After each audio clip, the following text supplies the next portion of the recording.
What is up, everybody? It is your local Ottawa fan, and I normally don't make videos about the Ottawa Senators. I've said it before, and I'll say it again. I feel like there are a lot of voices for the Ottawa Senators on YouTube and in social media in general. There's a lot of people who talk about the Sens. Some people, that's all they do is talk about the Sens, and there's so many great channels and podcasts that I feel like most of the time I don't have much to add. But I did say that every once in a while, something big happened, and I felt like I had something to say. And maybe a different angle, a different take that I didn't hear too much. I would say it. So yes, we are right in the middle of a football season. Ottawa Red Blacks are about to have a huge game, a massively important game against the Hamilton Tiger Cats. I mean, a lot of people have said that this is very likely going to be what defines the trajectory of the season. If we beat the Tiger Cats, this might be a season where we at least make the playoffs, where it's at least mostly good memories, at least a postseason appearance. And if we lose to the Hamilton Tiger Cats, the 0-3 Tiger Cats, and last week we looked bad, they looked bad too. And we both lost to 3-0 teams. Montreal is a better team than Saskatchewan. So I'm going to do football content. Don't worry. I'm going to be at that game, and I'm going to have a video about that game. Do not worry. But the Ottawa Senators have acquired Linus Ullmark. Ullmark is an Ottawa Senator, and this is huge news. First off, as of recording this video, he doesn't have an extension. And I want to get ahead of this right now and say, doesn't matter, this is a good trade. Doesn't matter if he walks. Does not matter if he plays the season with us and says, thanks for the season, I'm going to take my talents elsewhere. It doesn't matter, because one, we got Korpisalo off the books. Korpisalo was not Dorian's best move. And at the cap hit, it was hard to deal with, only made harder by the term. I believe it like 5 years. That's supposed to be our window. That's how long a lot of our core is locked up. So you need to have a goaltender who can backstop you good. And Korpisalo is really good as a backup. I don't see him as a starter. Definitely not for a playoff team. He is not a playoff team starter. He's simply not.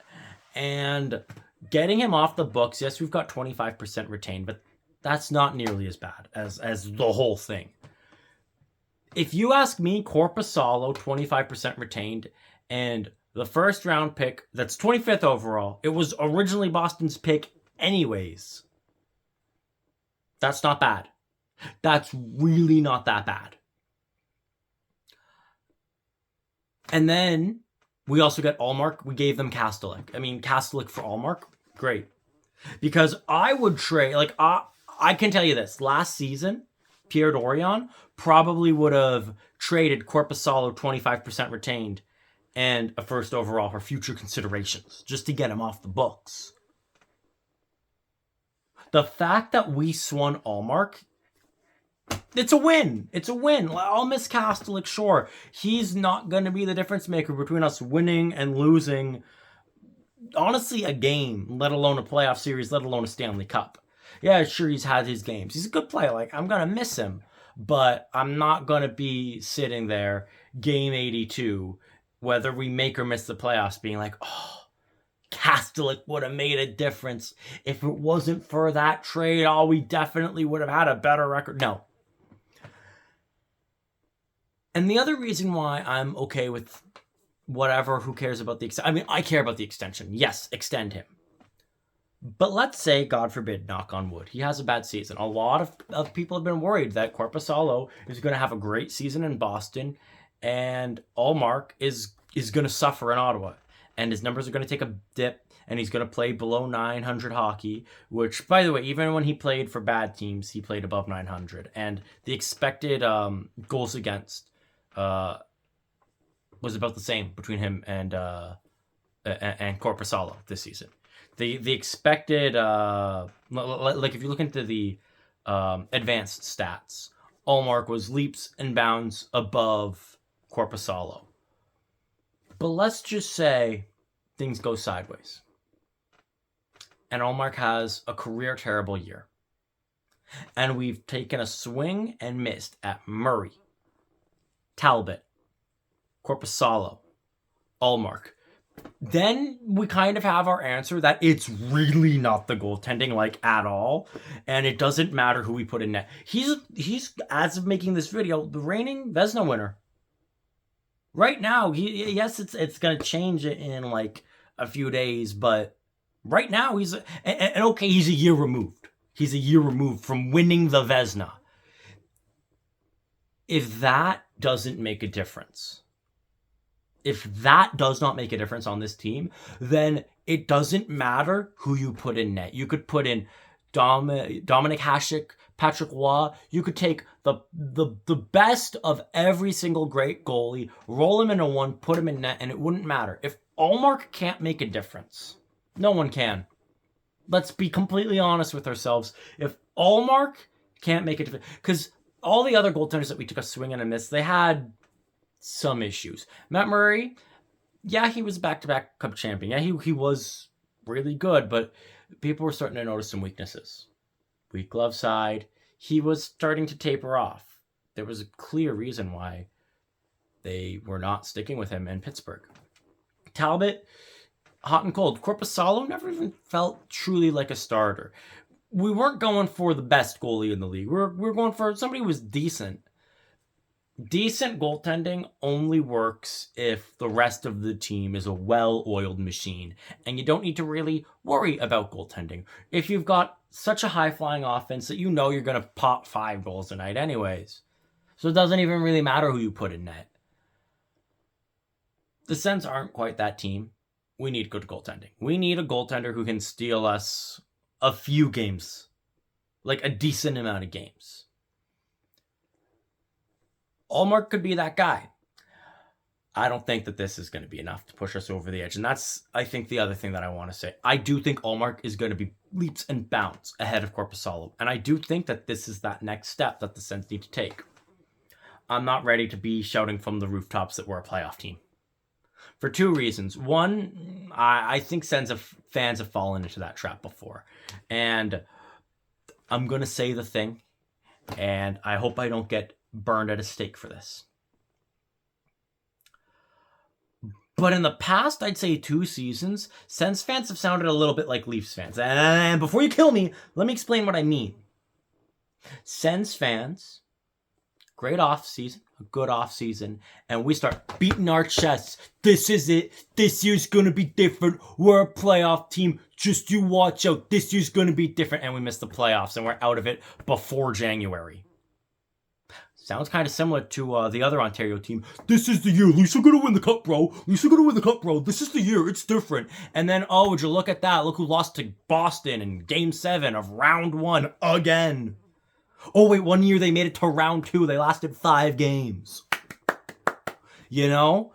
I don't want this difference to be like, oh, well, we almost made the playoffs this year. No. So I'm not about to start beating my chest. I'm not about to start saying that this is different unless we completely change, like, the entire structure. And, sure, if we get McDavid and Draisaitl and Matthews in the offseason, then I'll start being like, oh, you know, I think this is the year. But until I see it, I'm not going to believe it. I believe it, obviously. I'm a Sens fan. Of course I believe it. But I believe it every year. You aren't a sports fan if you don't believe it. If you go into every single season and be like, no, we suck. Even in seasons where like, yeah, no, you do suck. There's part of you that always thinks, you know, this could be the year. Look at that team. Deep down, I think all of us Red Blacks fans know that we probably won't win the Grey Cup this year. We might make the playoffs.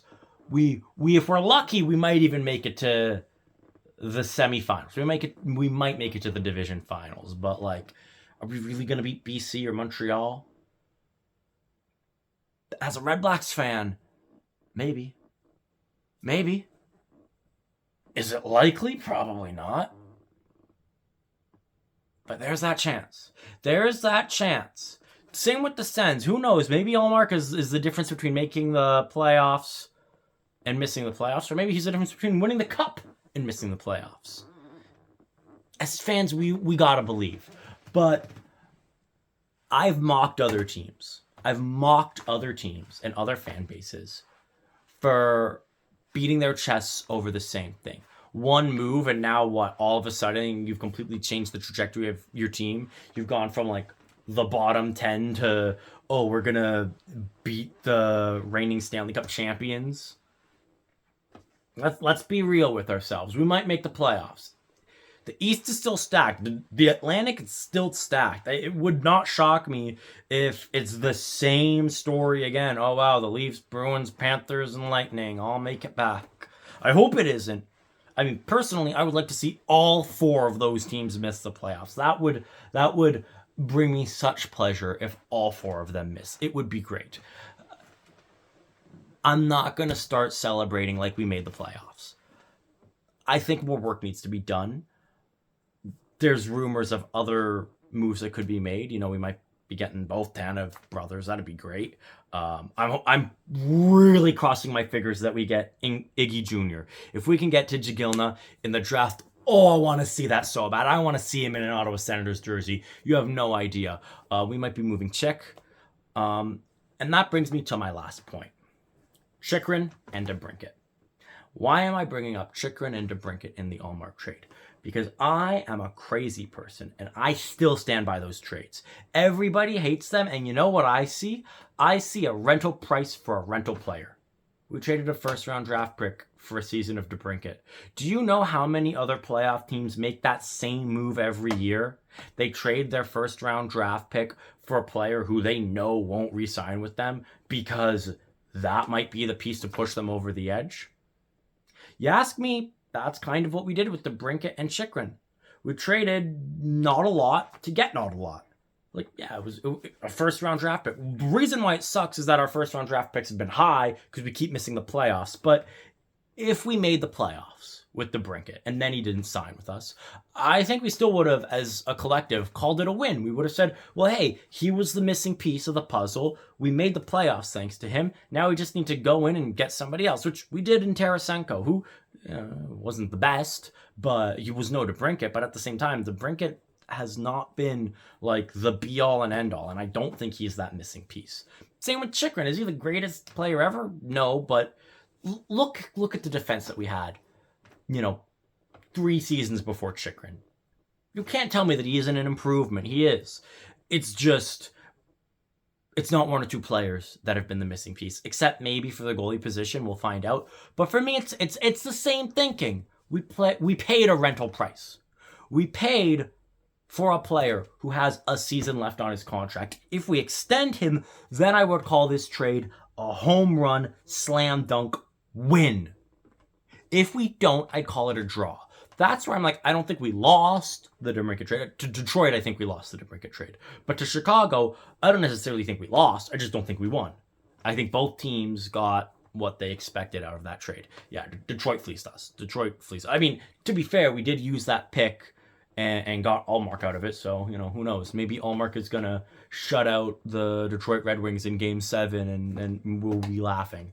But that's the other thing. If we don't extend him, don't be upset about what we lost because we really didn't lose anything. That's where it's like, I'm mad at what DeBrincat pulled. Don't get me wrong. I'll be upset when Chychrun pretty inevitably leaves the team. Sure. I'm not crying over it because, it's 2 draft picks for 2 rental players. Yeah, teams make those trades all the time. The reason why they look like bad trades is because typically when you get a rental player who is, good, it's because you're a playoff team and you're trying to tinker to just get that little extra push. Look at what the Panthers did with Tarasenko. They got that rental player because, hey, he might be just that small little difference. That small little difference. And he wasn't like the most amazing player, but did he get some big goals? Yeah. Is he a Stanley Cup champion again? You betcha. we were using our pieces. We were operating like a playoff team, and we weren't yet. We were trading picks like a team that had already made the playoffs, and when we didn't, it made us look like fools. We had egg on our head. But I don't necessarily hate the thought process behind the trade. And it's the same with Ullmark. If things go sideways, if we have another terrible season, and we miss the playoffs, and we aren't even in contention, and it's December 31st, and we, in the year of 2024, know that we are not going to see any playoffs in 2025. I'm not going to sit here and be like, I can't believe all that we gave. We gave up nothing. We gave up a first rounder for a player who has, like he's great. Coming into Ottawa, objectively, he's great. If in Ottawa he sucks, that's an in Ottawa problem that needs to get addressed. And that's something that's a problem with the system and with the personnel. And I think that's been probably the biggest complaint the entire drought of missing the playoffs since 2017. Where's our system? Where's our personnel? And I do think that was addressed. You know, we have a new head coach in Trent Mann, who I actually trust. I actually am excited to see what he does. You know, yes, I get there's fear, you know, dump and chase, but I also think that, you know what? He's a lot more proven than DJ Smith. And the coaching staff around him, it's a decent coaching staff. I hope that is the real difference maker. And I think that is going to be a difference maker. So this is probably going to be one of, I don't know how many. I'm not going to be making too many preseason Ottawa Senator videos or off-season Ottawa Senator videos. But I do think I'm going to make a few. Probably sometime after the draft and after a bit of free agency has gone, maybe a little bit before training camp, I might give my final thoughts and my expectations going into the season. And I do think that maybe next season, I'm not going to make a video after every single game. I do not have the time nor the money, and I'm a diehard Sens fan. I really am. And I could tell you that I can't remember. I guess the COVID year when we were in the All-Canadian division is the last time I watched every single game that season. Because it was a COVID year. So I was inside and there weren't nearly as many games. 82 games is a lot. And some of them aren't even aired. I don't have Ottawa Senators season tickets like I do with the Red Blacks and PWHL Ottawa. So I'm not going to make a video after every game, but maybe once a month, you know, depending on how interested you all are in Ottawa Senators content on this channel. A big thing that I like to do with my channel is spotlight the other Ottawa sports teams that I follow that maybe don't get the spotlight nearly as much. That's the other reason why I don't do too much Ottawa Senators stuff. They're in a Big Four league. Everyone knows the Ottawa Senators. If you like hockey, you know Ottawa Senators. They are a team in the National Hockey League. They have had good seasons. They've won the President's Trophy. They've been in the Stanley Cup Finals. You know, they are a team, you know, that people know. Whereas not everybody is as aware of the CFL. And of course, PWHL Ottawa, which is soon to be PWHL Ottawa no longer. We're going to get a name soon. There will definitely be more PWHL content. That's for sure. But I am going to make some more Ottawa Senators videos. Let me know how interested you are. I mean, obviously, if people love this and they want more Ottawa Senators thoughts, happy to oblige. And we're definitely going to be talking about the Ottawa Red Blacks game against the Hamilton Tiger Cats. And it is either going to be the happiest I've been in a while or the saddest I've been in a while with the Ottawa Red Blacks. This is such an important... Like, I can't emphasize how important this game and the next stretch of games are, because it's like Hamilton and Winnipeg, and I think we face Edmonton twice. I know we're going to be facing Calgary twice soon, and Hamilton again. So I think that's like 7 games. I think it's 6 out of our next 7 games are super winnable. We need to win at least 4. In the next 7 games, if the Red Blacks don't at least have 4 more wins,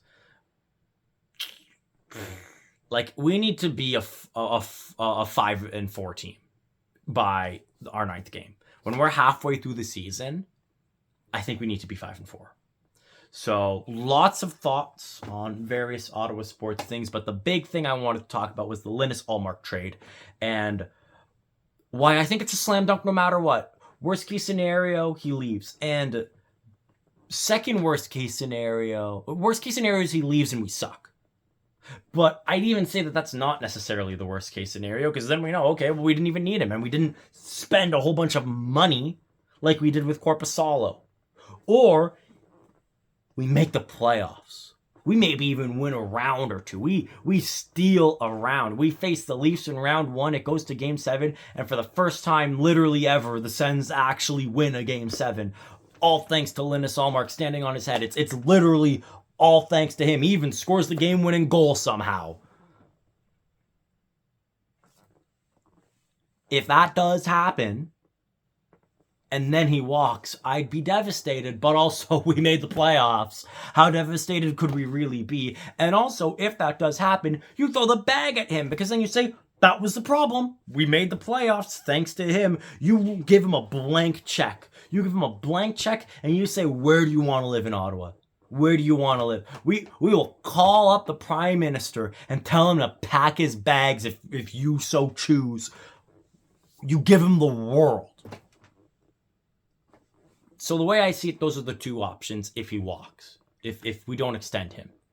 Either, well, we missed the playoffs anyways, so we don't even actually need him. Like, that's not why we've been missing the playoffs. Or we make the playoffs, but then even though we did walk, hey, we made the playoffs and we know exactly what we need. We need a goalie like Ullmark. We need to go out there and find a bona fide superstar. And if we extend him, honestly, that's the true worst case scenario, is we extend him and then he takes a nosedive in Ottawa and we know, there's something in the water. There's something that we really need to look inward. But even then, since Ullmark is so good, like Vezina caliber good, Vezina winning good, and recent Vezina winning good, we would know for sure, without a shadow of a doubt, that it's not his fault and there's something else in the organization that needs to get fixed. And you zone in on that and you go to him and you ask, hey, what was different in Boston? And, if he says, well, this coach or that player or this system, you know that needs to get nixed. Or we extend him and we make the playoffs. So then, that's best case scenario. We extend him, we make the playoffs, and now we have our core and our goaltender locked up long term. Hopefully that's the case, but I'm not about to beat my chest and say that that's definitely the case. Lots of thoughts. Let me know if you want more Ottawa Senators content. And you're going to get a lot more Ottawa sports content. And as always, go, Ottawa, go.